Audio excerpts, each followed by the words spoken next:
quite got all my energy back yet, but I am glad to be home.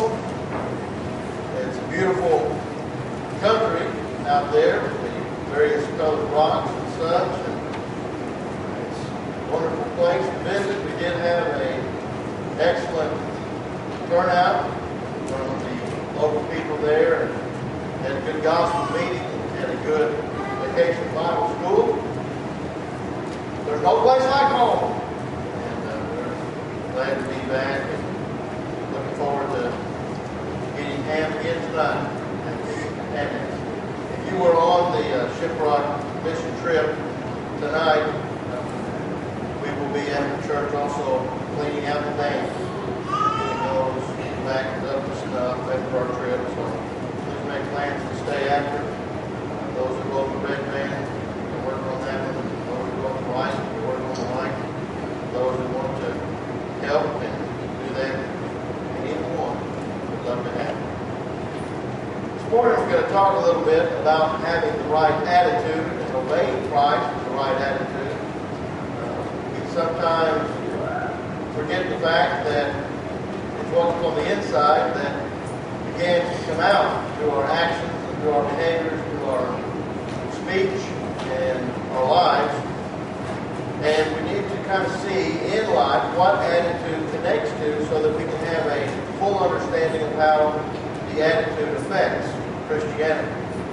For our main text in Acts 18, verse 26, Apollos has known the way of John the Baptist and is proclaiming the coming of the Messiah. He's doing this in a bold fashion, going into the synagogue and preaching what he believes to be truth, and it was truth, but it did have a limited time span. And so here in this passage we meet Aquila and Priscilla, hear him speak, and in a very powerful fashion, and they can see good things in the life of Apollos, and so they take him and work with him to the side and help him have a more full understanding. So he began to speak boldly, the Bible says, in the synagogue, and when Aquila and Priscilla heard him, they took him aside and they explained to him the way of God more accurately. So Apollos had the right attitude, but what he needed is he needed to be taught the commandments of Christ. So we see that obedience and attitude go hand in hand. Attitude and the commandments go hand in hand. We can say we have the proper attitude and not be living according to what God says in His instruction book of the New Testament. We could try and justify our actions in life. But when you combine the two correctly, then we can have obedience, attitude with the commands, and a positive way of living that will lead unto heaven. Obedience has become a much aligned concept in our society today. What most people want to be is their own authority and listen to themselves, not have to depend upon anything other than their wants, their whims, and these false ideas, of course, have filtered into or gone into the religious world, into some churches today, and people reject this word obedience. It's seen in weddings where obey has been removed from the vows, wives that are not willing to live in subjection to their husbands. It is seen in the home where parents allow children to disobey. They may say, stop that, or you're going to get a spanking, and then they do it again, and they don't get a spanking. There's no consistency or follow-up. And in schools where faculty are often helpless or powerless to discipline unruly children. In the workplace where unions protect insubordination. In society as a whole, we see this when authorities are not allowed to punish evildoers, and we pay for them for years and years and years on death row with our tax money. Now, this freedom from obedience has gone into the minds of some who are wanting to worship God, but only in a limited fashion. And to some, obedience is contrary to the concept in the Bible about grace. They say, well, I know what's in the Bible, but they really don't feel an obligation to obey it. They know it's there, but they nobody can really understand the Bible, and I'm just going to depend on God's grace and not worry about the commandments of God.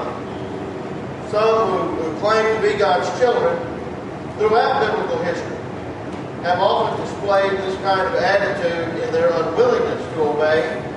Rebellion and disobedience is, of course, well documented in the life of Israel. And we'll touch on some of that, then we'll go and touch on some things in the New Testament as well.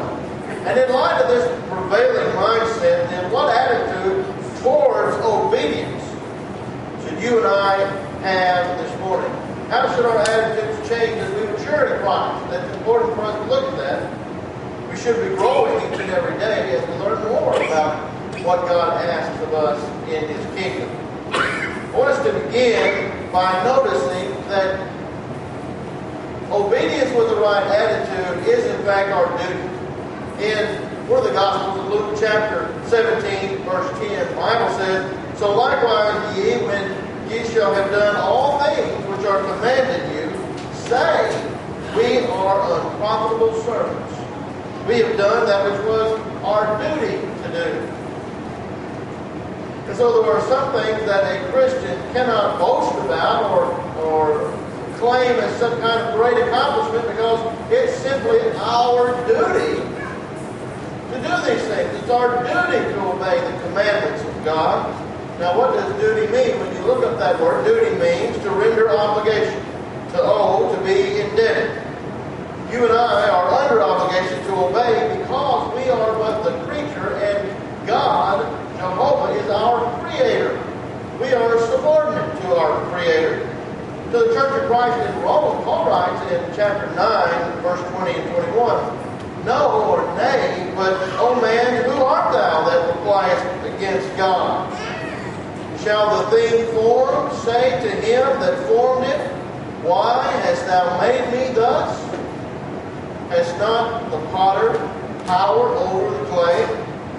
Of the same lump to make one vessel unto honor and another unto dishonor." See, beloved, our duty comprises what God has appointed mankind to do. Back in the Old Testament, in Ecclesiastes chapter 12 and verse 13, the preacher of old states, "Let us hear the conclusion of the whole matter. Fear God and keep His commandments, for this is the whole duty of man." Obligation, beloved, to a higher authority is not only the reason that we obey, but is a legitimate biblical reason. It's something that we must wrap our mind around and begin to do what is our duty to do. Why is obedience so important? God places a great emphasis upon obedience. Not just lip service, not just you coming and sitting in a pew, not just outwardly engaging in spiritual things, but He's concerned about the attitude of obedience in the heart. Why? Because, number two, it is better than sacrifice to God. It's better than those external things. God has always preferred obedience rather than sacrifice. And when we look into Israel now, in 1 Samuel chapter 15, beginning of verse 22, the Bible says that Samuel said, "Had the Lord as great delight in burnt offerings and sacrifices as in obeying the voice of the Lord? Behold, to obey is better than sacrifice, and to hearken," that means to listen, "than the fat of rams. For rebellion is as the sin of witchcraft, and stubbornness as iniquity and idolatry. Because thou hast rejected the word of the Lord, He has also rejected thee from being king." Samuel here is talking to Saul, and these great truths that he has presented unto Saul are things that Saul has been engaged in, although he has been doing some of the things that God has instructed him to do. The other things were very sinful in the eyes of God. And he's comparing, in fact,